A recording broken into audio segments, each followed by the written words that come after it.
इस supreme power को कैसे हटाया जाता है।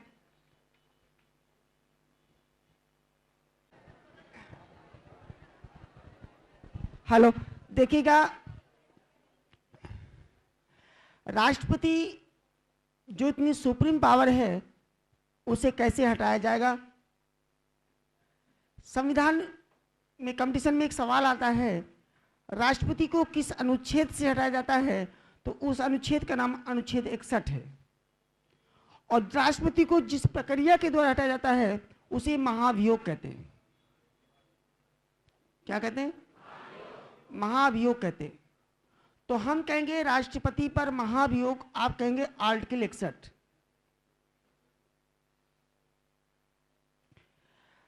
राष्ट्रपति पर महाभियोग, राष्ट्रपति पर महाभियोग, राष्ट्रपति पर महाभियोग, राष्ट्रपति पर महाभियोग। महाभियोग माने हटाना, महाभियोग माने राष्ट्रपति पर महाभियोग, राष्ट्रपति पर महाभियोग, राष्ट्रपति पर महाभियोग, राष्ट्रपति पर महाभियोग। आर्टिकल 61, आर्टिकल 61, आर्टिकल 61, आर्टिकल 61, राष्ट्रपति पर महाभियोग। अब सुनिए, कोई भी आदमी गलती कर सकता है, जब हटाने का भय होता है तभी वो गलती करता भी नहीं। अक्सर आप लोग देखते होंगे हम आपको हटाने के लिए तैयार रहते हैं, तो आप गलती करते नहीं, और गलती नहीं करेंगे तो क्लास बढ़िया चल जाएगा।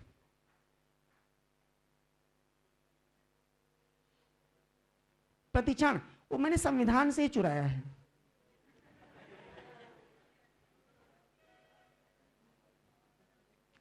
ऐसी कोई भी बात ना बोलना कि मेरी नजर में आ जाना। हाथ जोड़ कर विनती है, क्योंकि मैं बहुत ही कसाई हूं। अगर मेरी नजर में आए तो कसम खाऊंगा मां बाप की, तुम्हें पढ़ाऊंगा ना, चाहे जो को आ जाए। फिर ऐसी गलती ना करना, कुछ भी उल्टा सीधा मत बोलना। पर डे की क्लास में छूट है, लेकिन आज कोई सिर्फ छूट नहीं है, तो चाहे जो को आ जाए।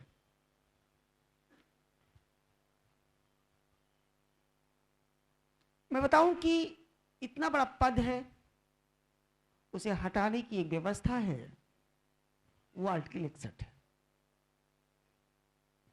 जिस प्रकार से राष्ट्रपति को हटाया जाता है वो महाभियोग कहलाता है। और राष्ट्रपति पर महाभियोग किस प्रक्रिया से लगेगा, किन सिद्धांतों से लगेगा, किस तरीके से लगेगा, इस सारा तरीका अमेरिका से लिया गया है। राष्ट्रपति पर महाभियोग लगाने की प्रक्रिया वो अमेरिका के संविधान से ली गई। यानी हम यहां पर ये समझ लो, जिस प्रकार से अमेरिका का राष्ट्रपति हटाया जाता होगा उसी प्रकार से भारत का राष्ट्रपति हटाया जाता है। मैंने बताया, जिसको भी अपनी लेवल पता, अपनी क्षमता पता, अपनी औकात पता, वो गलती नहीं करता। इसलिए कंपटीशन में सवाल आता है कि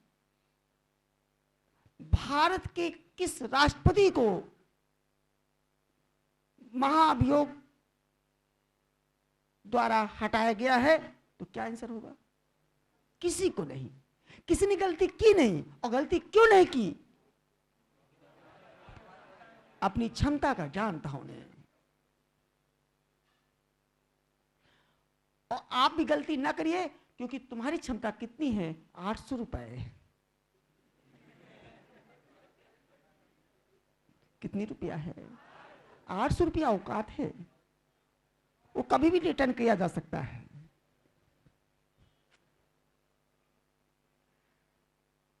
माना कि मैं राष्ट्रपति, मैं सब कुछ बनूंगा अभी आपके लिए। मैं राष्ट्रपति, ये कमरा लोकसभा, ये कमरा राज्यसभा। राष्ट्रपति मनमानी न करने पाए, राष्ट्रपति गलत न करने पाए, इसलिए उसे हटाने की व्यवस्था की गई।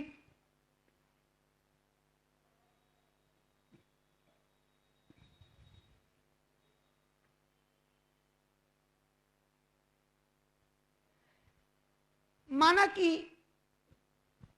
और आपको राष्ट्रपति को जो हटाएगा वो संसद हटाएगी। मैंने बताया संसद 3 प्रकार से बनती है, लोकसभा, राज्यसभा, राष्ट्रपति। लेकिन प्यारे, जब राष्ट्रपति पर यह आफत आ जाए तो लोकसभा राज्यसभा ही संसद है।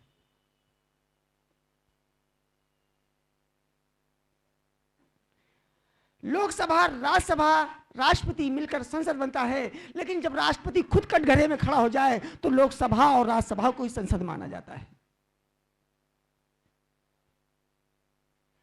अब प्रश्न उठा संविधान निर्माताओं के मन में। पहला क्वेश्चन तो ये कि राष्ट्रपति पर महाभियोग लगाएगा कौन? संसद। और जिस समय राष्ट्रपति पर महाभियोग लग रहा होगा तो लोकसभा, राज्यसभा ही संसद है। पहला क्वेश्चन क्लियर कि संसद महाभियोग लगाता है। लेकिन अब संसद में 2 कमरे हैं, लोकसभा और राज्यसभा। तो हटाने की शुरुआत कौन करेगा, हटाने की पहल कौन करेगा? कई बार सवाल आया, आईएएस तक भी सवाल आया। क्वेश्चन सुनिए, क्वेश्चन था राष्ट्रपति पर महाभियोग लगाने की प्रक्रिया की शुरुआत कौन करेगा? बोला नहीं बीच में। ऑप्शनल ए लोकसभा, शुरुआत की बात कर रहा हूं।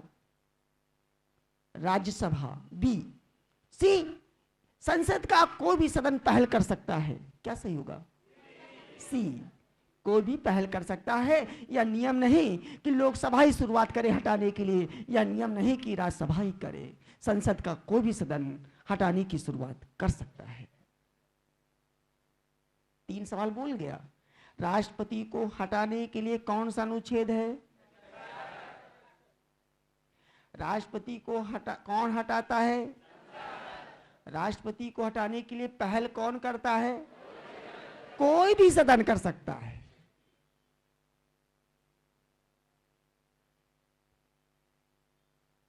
और राष्ट्रपति पर महाभियोग लगाने की प्रक्रिया कहां से ली गई है? अमेरिका के संविधान से। सब कुछ क्लियर हो गया।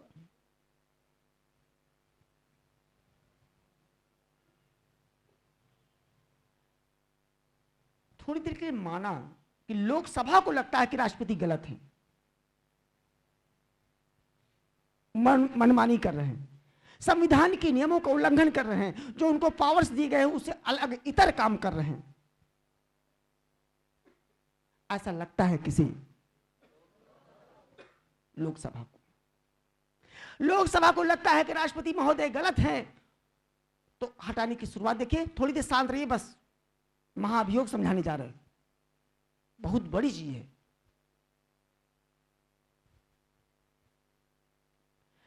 अगर लोकसभा को लगता है कि राष्ट्रपति महोदय गलत है, तो सबसे पहले लोकसभा का एक बंदा जाएगा राष्ट्रपति के कमरे में, लरसेमन हिल में नहीं, रायसीना हिल में।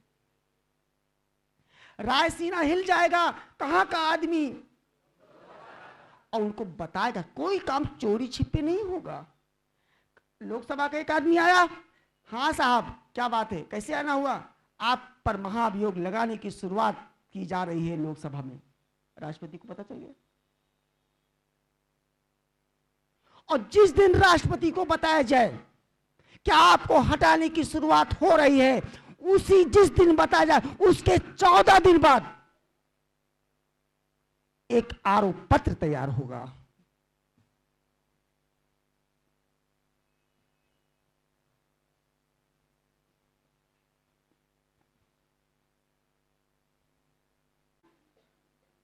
लोकसभा जाकर बताएगा, एक आदमी क्या करेगा? किसको बताएगा?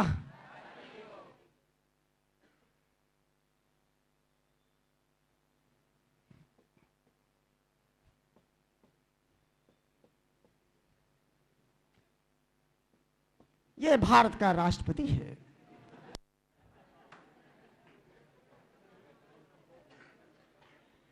ये भारत का राष्ट्रपति है। और लोकसभा का एक आदमी जाएगा कि तुम पर महाभियोग की कार्रवाई की शुरुआत हो नहीं गई, की जाएगी, की शुरुआत की जाएगी। किसको पता चल गया? राष्ट्रपति को पता चल गया। कोई काम चोरी छिपे नहीं होगा, राष्ट्रपति महोदय को बता दिया गया। लेकिन अब राष्ट्रपति का अंदर धकर पकड़ हो लगा कि भगवान हम कहा कि ना कि महाभियोग की शुरुआत हो रही। तो अभी राष्ट्रपति को खाली बताया गया कि आपको हटाने की शुरुआत हो रही है। फिर राष्ट्रपति को पता भी नहीं कि उन्होंने क्या गलती की है। ठीक, जिस दिन उन्हें बताया जाए उसके 14 दिन बाद, कितने दिन बाद? उसके 14 दिन बाद लोकसभा में ही वो बातें सब लिखी जाएंगी जो राष्ट्रपति को पर लगाई गई हैं। जिन कारणों से राष्ट्रपति खराब लगा है लोकसभा को, वो सब बातें इंगित की जाएंगी।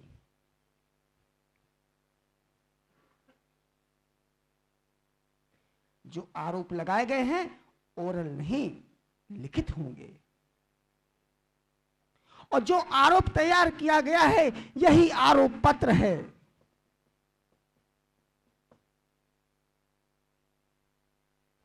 यही आरोप पत्र है। उन्होंने क्या किया? लोकसभा को लगता है कि राष्ट्रपति महोदय लोकसभा आए थे और इनका मोबाइल मार दिए। किसको लगता है? और पता नहीं बगल में बैठा रहा, लेकिन लोकसभा के लोगों को लगता है कि मोबाइल राष्ट्रपति ने मारा है। एग्जाम्पल। लेकिन इसको ये समझे संविधान के नियमों का उल्लंघन किया है कहीं ना कहीं। तो वो लिखा जाएगा राष्ट्रपति ने मोबाइल मारा है।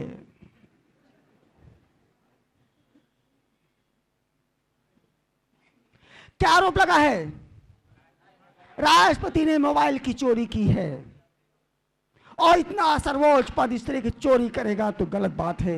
राष्ट्रपति इस भारत के संविधान के खिलाफ है, भारत की प्रतिष्ठा के खिलाफ है, कि भारत की गरिमा के खिलाफ है कि 4-5 हजार के लिए भारत का राष्ट्रपति चोरी कर रहा।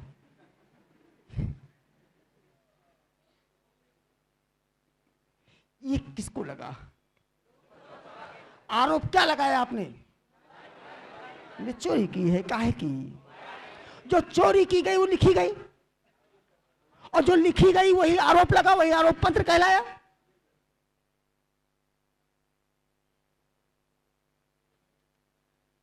पहला स्टेप राष्ट्रपति को बताया जाएगा। दूसरा स्टेप 14 दिन बाद आरोप पत्र दाखिल होगा। और जब आरोप सारे लिख दिए जावे तो इस पर लोकसभा के 1/4 आदमियों के हस्ताक्षर होने चाहिए। कितने आदमियों के? आप लोग कितने दस्तखत करोगे? ज्यादा हो जाए चलेगा। फीस हमका 800 नहीं 1200 दे दो चलेगा, लेकिन 700 नहीं चलेगा। आज में 1/4 लोगों के हस्ताक्षर होने चाहिए। पहला स्टेप बताया गया लोकसभा के द्वारा। सेकेंड स्टेप 14 दिन बाद आरोप पत्र दाखिल हुआ। आरोप पत्र कितने दिन बाद दाखिल हुआ? उसके बाद लोकसभा का कोई बंदा जाएगा और ये आरोप पत्र की चिट्ठी किसको दे देगा? पकड़ लो, ये आरोप पत्र है। अब राष्ट्रपति को आज पता चला कि अच्छा मोबाइल चोरी लगा है। यार बता देते तो हम 5 का चुराए 10 दे दे। क्या बहुत मतलब शीशा इधर करवा रहे हो देश में। आज पता चला किसी लोग राष्ट्रपति को कि मोबाइल चोरी का आरोप लगा है मेरे ऊपर। और जिस दिन यह आरोप पत्र दिया जाए,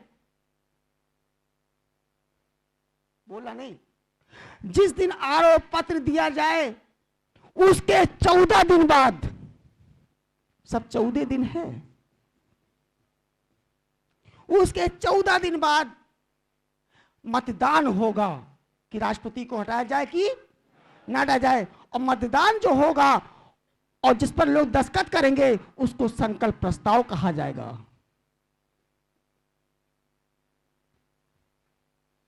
14 दिन बाद क्या तैयार होगा? 14 दिन बाद क्या तैयार होगा? 14 दिन बाद क्या तैयार होगा? और इस संकल्प प्रस्ताव पर 2/3 लोग अगर दस्तखत कर देते हैं, अगर लोकसभा के 2/3 लोग संकल्प प्रस्ताव पर हस्ताक्षर कर देते हैं तो समझ लीजिए एक सदन से महाभियोग की कार्यवाही पूर्ण हो गई।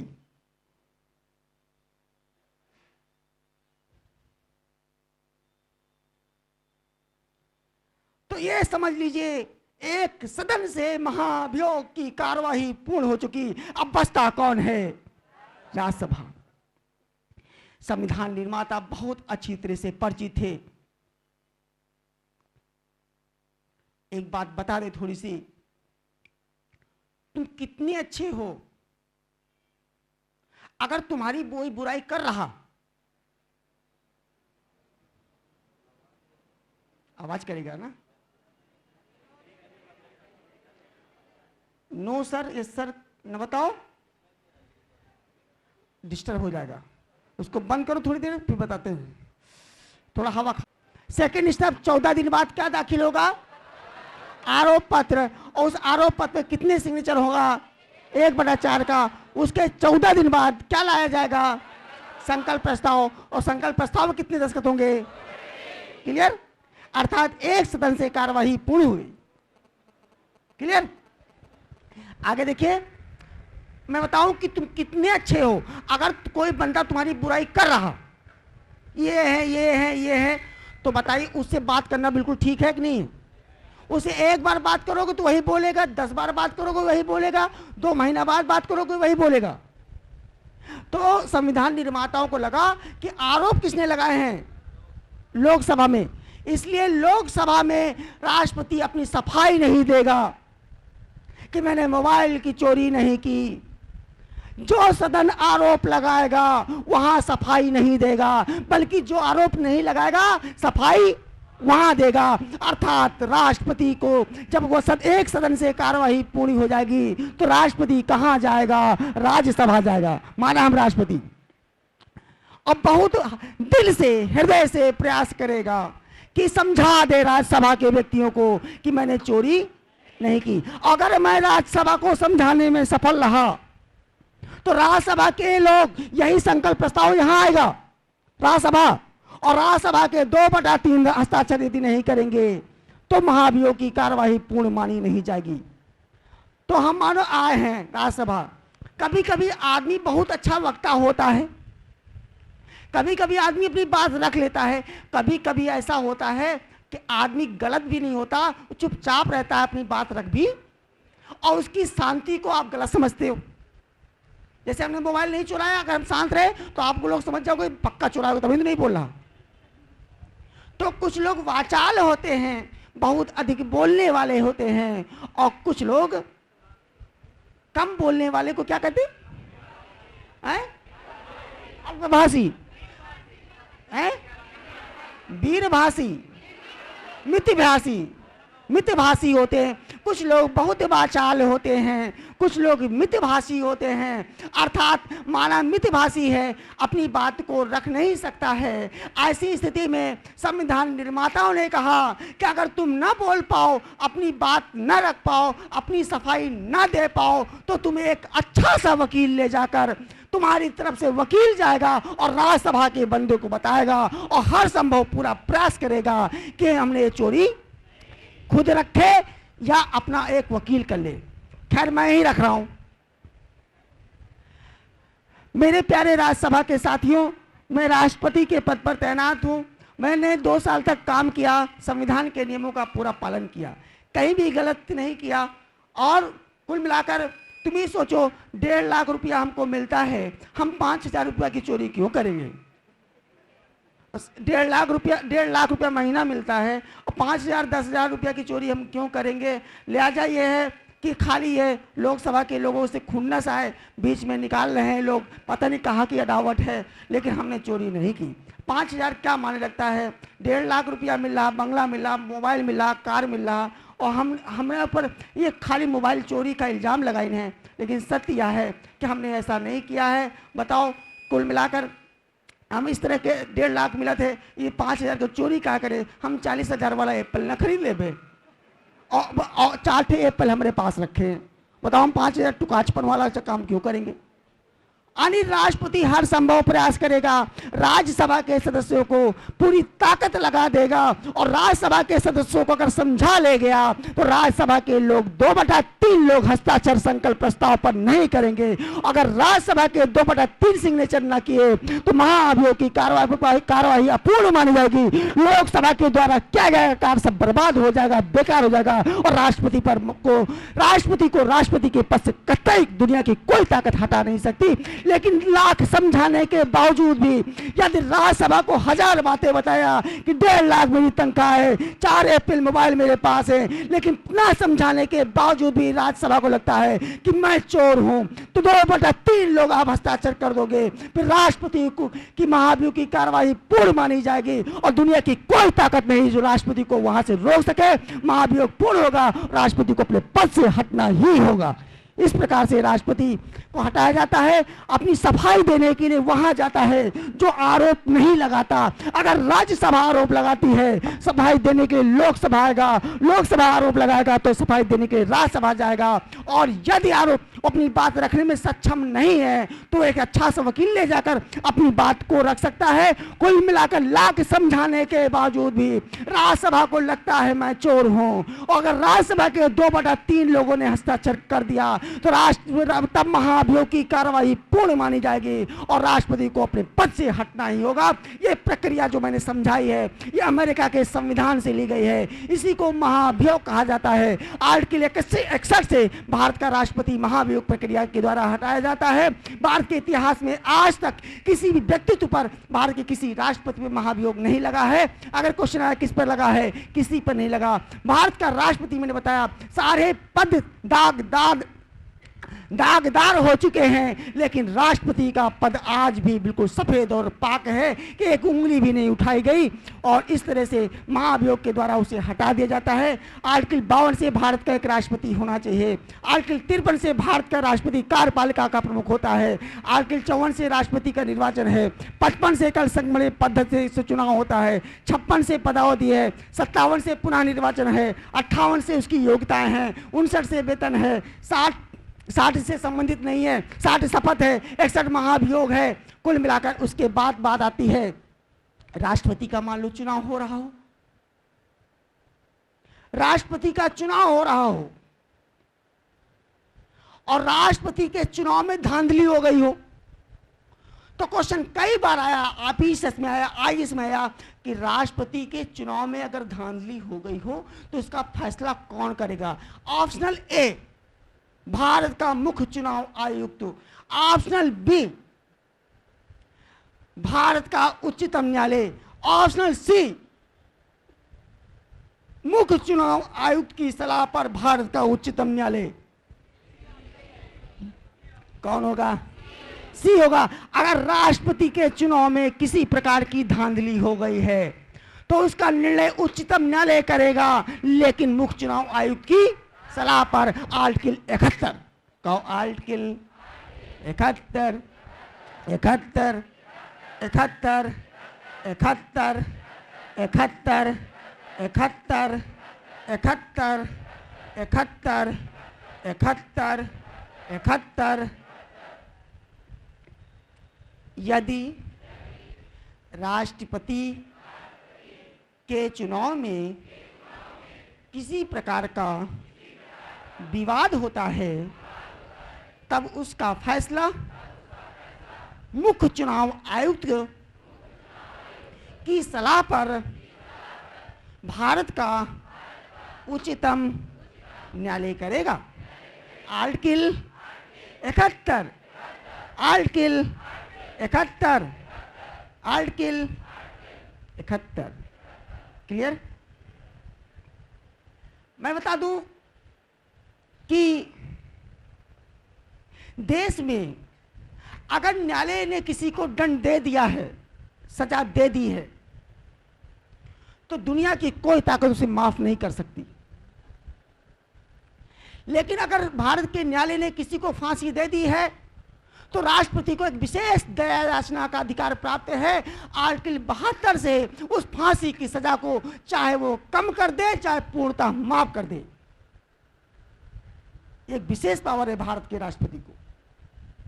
तो हम कहेंगे आर्टिकल 72, आप कहेंगे राष्ट्रपति को क्षमादान की शक्ति का अधिकार प्राप्त है। आर्टिकल 72,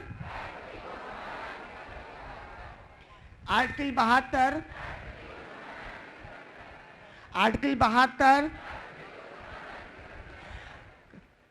राष्ट्रपति को राष्ट्रपति को राष्ट्रपति को राष्ट्रपति को राष्ट्रपति को क्षमादान की शक्ति का अधिकार प्राप्त है। आर्टिकल बस 72 बोलो खाली। राष्ट्रपति को क्षमादान की शक्ति का अधिकार प्राप्त है। आर्टिकल भी मैं बोलूंगा, खाली आप 72 बोलो। राष्ट्रपति को क्षमादान की शक्ति का अधिकार प्राप्त है। राष्ट्रपति को क्षमादान की शक्ति का अधिकार प्राप्त है। राष्ट्रपति को क्षमादान की शक्ति का अधिकार प्राप्त है। राष्ट्रपति को क्षमादान की शक्ति का अधिकार प्राप्त है। तो इस तरह से मैंने बताया कि राष्ट्रपति अगर भारत का न्यायालय किसी को फांसी की सजा सुनाता है तो आर्टिकल 72 से भारत का राष्ट्रपति उस सजा को उम्र कैद में बदल सकता है और चाहे तो पूर्णतः माफ कर सकता है। एक बात और है भारत के राष्ट्रपति की योग्यता के बारे में, कोई विशेष योग्यता तो बेचारे को है नहीं। 35 साल तो किसी की उम्र हो सकती है, पागल दिवालिया कोई भी नहीं हो सकता, यानी कोई विशेष योग्यता है नहीं। तो कोई सामान्य व्यक्ति भी राष्ट्रपति बन सकता है जिसको संविधान का नॉलेज ना हो। इसीलिए कहा गया कि राष्ट्रपति कोई भी बने लेकिन उसकी सलाह के लिए, उसकी सहायता के लिए, उसकी सलाह के लिए, उसकी सहायता के लिए मंत्री परिषद तैयार रहेगी कि राष्ट्रपति तुम परेशान न हो, अगर कोई बात तुम्हें समझ में नहीं आती मैं मुझसे बात करो, मैं तुमको एडवाइस दूंगा। अर्थात आर्टिकल 74 से भारत का राष्ट्रपति मंत्री परिषद की सलाह ले सकती है जो केंद्र में गवर्नमेंट हो। हाँ, सलाह ले सकता है 74 से, सलाह मानने के लिए बाध्य वो नहीं। अगर कोई बात समझ में नहीं आ रही तो किससे सलाह ले सकता? मंत्री परिषद। मंत्री परिषद मतलब मंत्री परिषद का मुखिया कौन होता है? भारत का प्रधानमंत्री, अर्थात प्रधानमंत्री से अपनी राय ले सकता है। या नहीं रे इतने बड़े हो गए राष्ट्रपति प्रधानमंत्री से पूछेंगे या नहीं कहोगे? आदमी कहो से पूछ सकत है, कहो कुछ समझ में ना आवे पूछ लेना बहादुरी है। वो लोग मूर्ख है जो बहुत बुद्धिमान समझते हैं, जो अपने को कम समझता है वही सबसे बड़ा योग्य व्यक्तित्व होता है। और जितने बुद्धिमान होते हैं वो बेवकूफ होते हैं जो समझते हैं। तो ये संविधान कहता है आर्टिकल 74 से वो मंत्री परिषद की सलाह ले सकता है। अगर किसी विषय पर उसे कोई बात समझ में नहीं आ रही है तो मंत्री परिषद की राय ले सकता है, लेकिन वो इस राय को मानने के लिए बाध्य नहीं। ठीक है, हम कहेंगे आर्टिकल 74, आप कहेंगे मंत्री परिषद की सलाह ले सकता है ना? राष्ट्रपति जोड़ लो काहे लिए, आधा आधा बोलते हैं ना। हम कहें राष्ट्रपति मंत्री परिषद की, आप कहो सलाह ले सकता है ना, बस सत्य बोलो। राष्ट्रपति मंत्री परिषद की राष्ट्रपति मंत्रिपरिषद की, राष्ट्रपति मंत्रिपरिषद की, राष्ट्रपति मंत्रिपरिषद की, राष्ट्रपति मंत्रिपरिषद की, राष्ट्रपति मंत्रिपरिषद की सलाह ले सकता है, राष्ट्रपति मंत्रिपरिषद की सलाह ले सकता है, राष्ट्रपति मंत्रिपरिषद की सलाह ले सकता है, राष्ट्रपति मंत्रिपरिषद की सलाह ले सकता है, राष्ट्रपति मंत्रिपरिषद की सलाह ले सकता है, राष्ट्रपति मंत्रिपरिषद की सलाह ले सकता है, राष्ट्रपति मंत्रिपरिषद की, राष्ट्रपति मंत्रिपरिषद की article 74 article article article article article article article article. तो ये था 74। अब मैं आगे बढ़ता हूं। मैं बता दूं कि राष्ट्रपति, ये माना जाता है कि चाहे जितनी भीड़ हो, वहां एक आदमी अगर योग्य है तो सारी भीड़ को कंट्रोल कर सकता है। अगर योग्य है तो कितनी जबरदस्त भीड़ है। तो लोकसभा में 552 आदमी होते हैं, हो सकते हैं।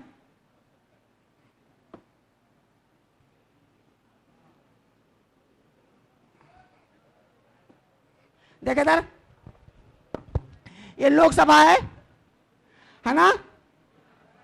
कितना है? लोकसभा है। यहां अधिकतम कितने हो सकते हैं? 500। और चुनाव कितने होंगे? 500। बचते कितने? 2। ये 2 एंग्लो इंडियन बैठाता है। कौन? राष्ट्रपति।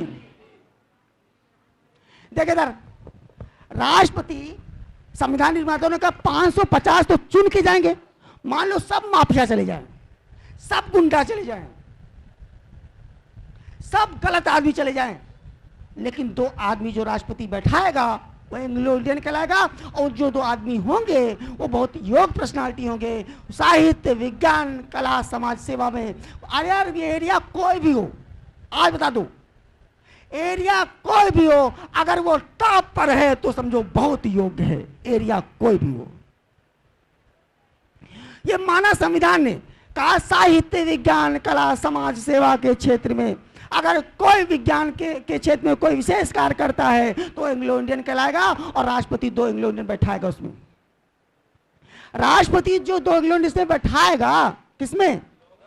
लोकसभा में, है ना? और कहां बैठाएगा? राज्यसभा में भी। राज्यसभा में अधिकतम संख्या कितनी होती है? 250। 200। चुनाव कितने होंगे? 238 के। एंग्लो इंडियन कितने होंगे? 12। संविधान निर्माताओं को लगा कि इसमें अगर 2 आदमी बैठा दी जाए तो 550 को शुद्ध करे रही हैं, और इसमें 12 बैठा दो तो इनको शुद्ध करे रहेंगे। अर्थात राष्ट्रपति ने लोकसभा में जो 2 आदमी बैठाता है उनको क्या कहा जाता है? Anglo Indian. और जिस अनुच्छेद से बैठाता है उसका नाम है आर्टिकल 331। क्या नाम है? हम कहेंगे एंग्लो इंडियन लोकसभा, आपको 331। Anglo Indian Lok Sabha, Anglo Indian Lok Sabha, Anglo Indian Lok Sabha, Anglo Indian Lok Sabha, Anglo Indian Lok Sabha, Anglo Indian Lok Sabha, Anglo Indian Lok Sabha, Anglo Indian Lok Sabha, Anglo Indian Lok Sabha, Anglo Indian Lok Sabha. और लोकसभा में कितने एंग्लो इंडियन? कितने? कितने? और यहां कितने बैठाता है? 12। और ये आर्टिकल है, आर्टिकल आर्टिकल आर्टिकल। हम कहेंगे 12, आप बोलो 80। आर्टिकल 80। 12 12 12 12 12 12 12 12 12 12। हम कहेंगे 2, आप कहेंगे 331। हम कहेंगे 2, आप कहेंगे 331। 2 2 2 2 2 2। अर्थात राष्ट्रपति लोकसभा में 2 इंग्लैंड 331, राज्यसभा में 1280। क्लियर? मैं बता दूं कि लोकसभा का कमरा है, इनमें पानी छोड़ दे, जो सो रहे हैं पानी डालो, पानी लाओ, पानी डालो उन पर, जितने सो रहे हैं। खसीवा अपनी जान से गवा, खवैयन का स्वाद ही नहीं मिला। खसीवा अपनी जान से गवा, खवैयन का कहा दे कच्चा रहेगा, पक्का रहेगा, पकवे नहीं भा।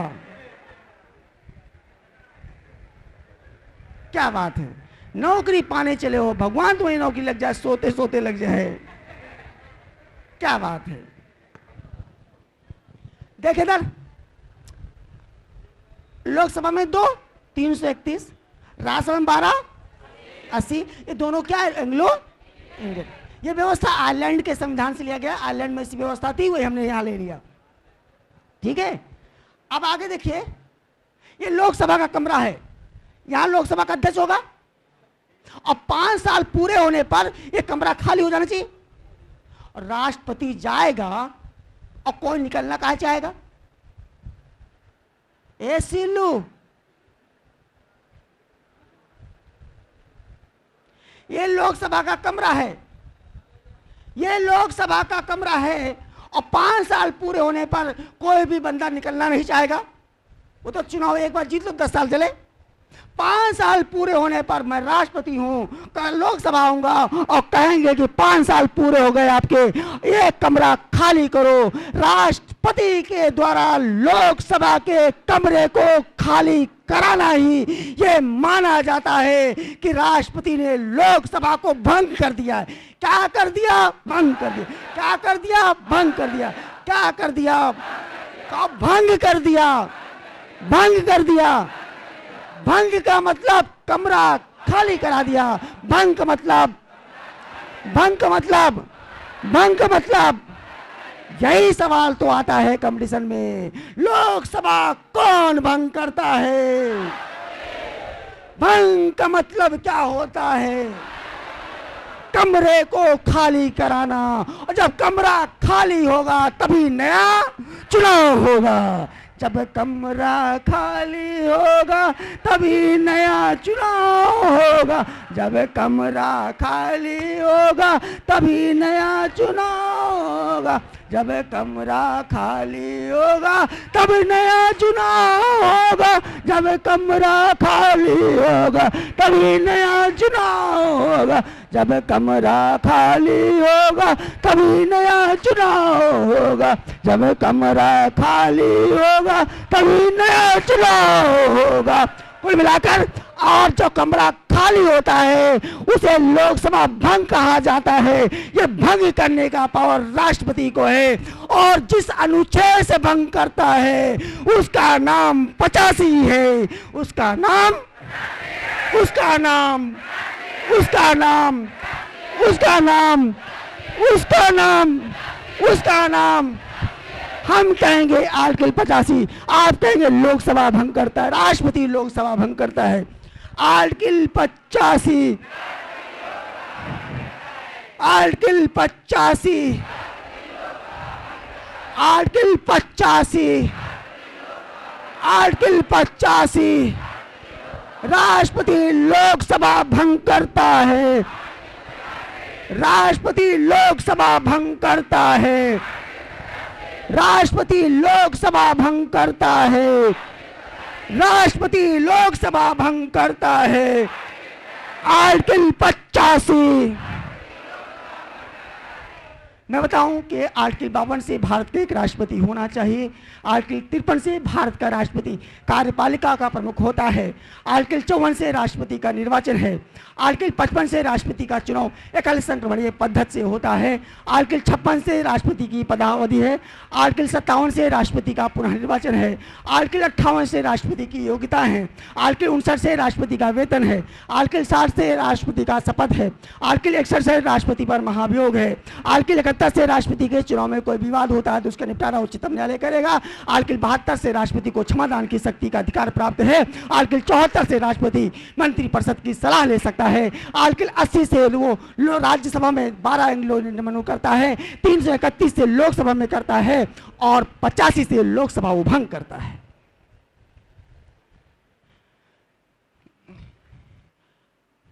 मैं बताऊं कि 85 से लोकसभा भंग करता है, कभी नए चुनाव होते हैं।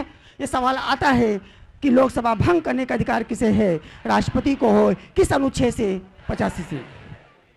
आगे देखिए, देश में कोई भी कानून तब बनता है जब लोकसभा के 2/3 लोग चाहें और राज्यसभा के 2/3 लोग चाहें। यही नियम है। और राष्ट्र में राष्ट्रपति सिग्नेचर कर दे। देश का कोई भी कानून तब बनेगा जब लोकसभा के 2/3 लोग चाहें और राज्यसभा के 2/3 और लास्ट में राष्ट्रपति क्या कर दे, सिग्नेचर।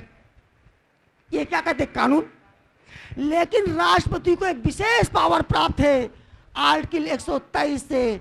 कहो article article article article article article article 123 123 123 123 123 123 123 अर्थात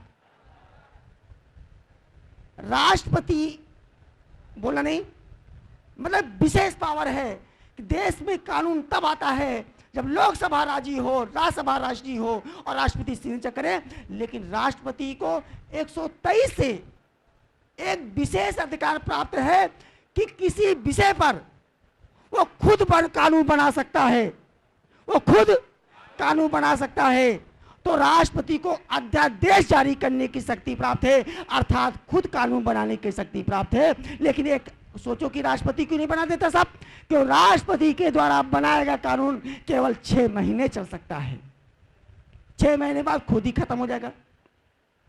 हम कहेंगे 123 आपको अध्यादेश, पहले अध्यादेश बोलो, कहो अध्यादेश अध्यादेश अध्यादेश अध्यादेश अध्यादेश अध्यादेश अध्यादेश अध्यादेश अध्यादेश अध्यादेश अध्यादेश अध्यादेश जारी करने की शक्ति का अधिकार प्राप्त है। का आर्टिकल 123 राष्ट्रपति को अध्यादेश जारी करने की शक्ति का अधिकार प्राप्त है। अर्थात किसी विषय पर राष्ट्रपति कानून बना सकता है, लेकिन उसके द्वारा बनाया गया कानून 6 महीने बाद स्वतः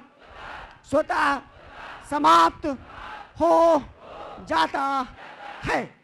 एक बात सुनाई कि राष्ट्रपति द्वारा बनाया गया कानून कितने महीने चलता है, लेकिन अब न बोलो, लेकिन अगर राष्ट्रपति कुछ ऐसा कानून बना दे जो देश के हित में ना हो तो लेकिन 6 महीना चलेगा।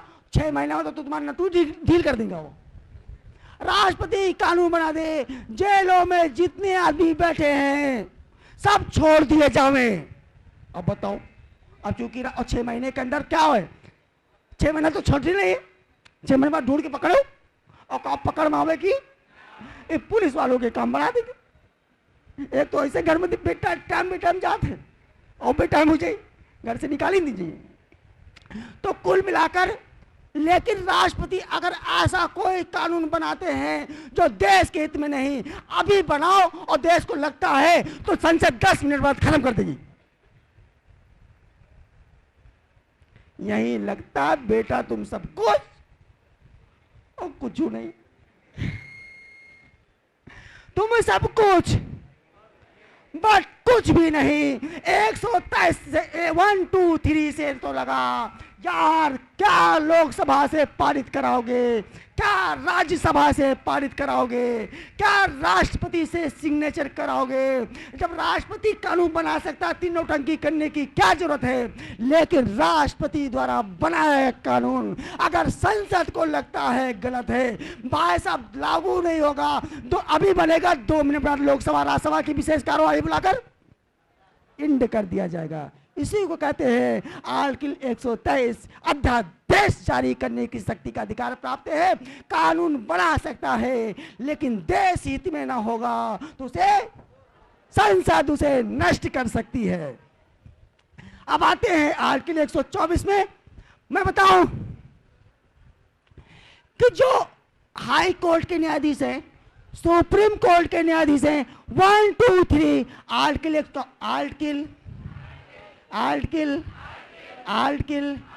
124 आर्टिकल 124 आर्टिकल 124 भारत का राष्ट्रपति, उच्च न्यायालय तथा उच्चतम न्यायालय के न्यायाधीशों की नियुक्ति करता है। हाई कोर्ट, इसको जगाओ। हाई कोर्ट, अभी सुनो, मतलब उच्च न्यायालय और उच्चतम न्यायालय के न्यायाधीशों की नियुक्ति कौन करता है?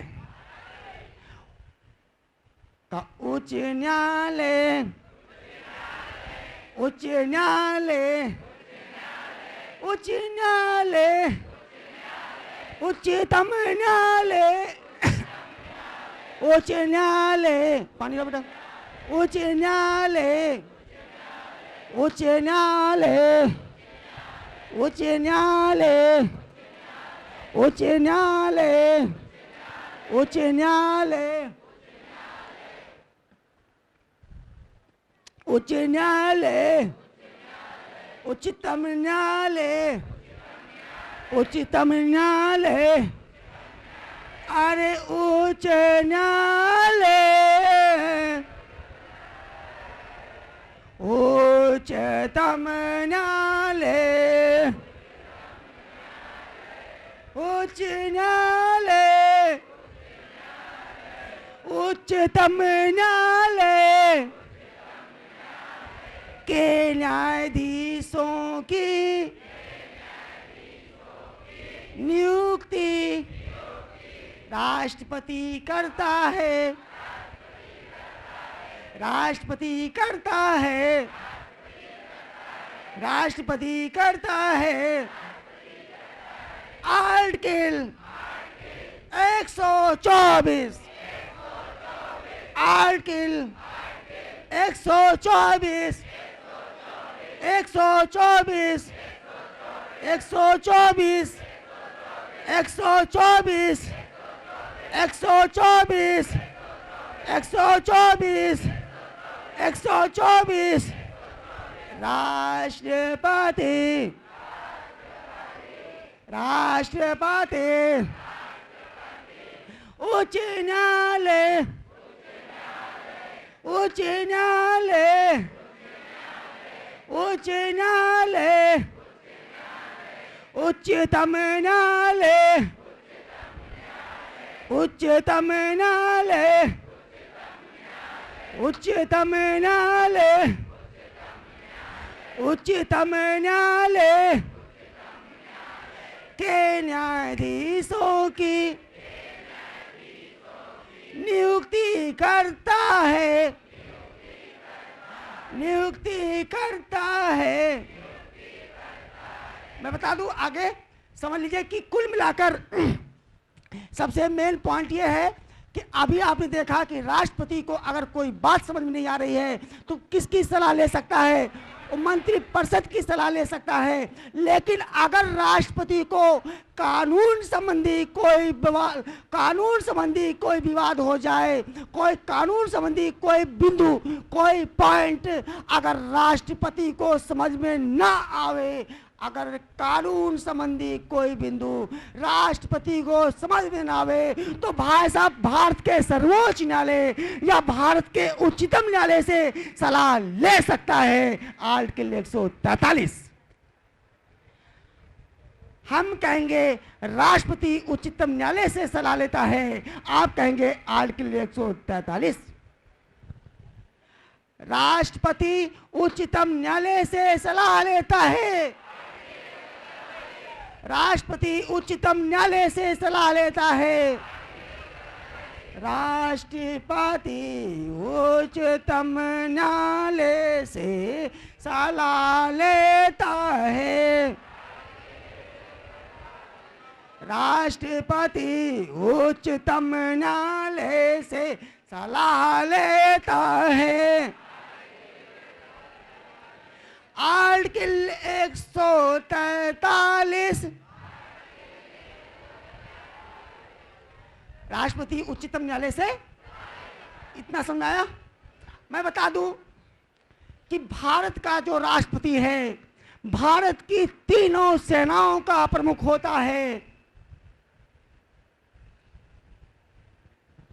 मैं बताऊं कि जो जल सेना अध्यक्ष होगा वो बहुत लगाते होंगे, वो वायुसेना से क्यों दबे? वायुसेना अध्यक्ष जो होगा वो थल सेना से क्यों दबे?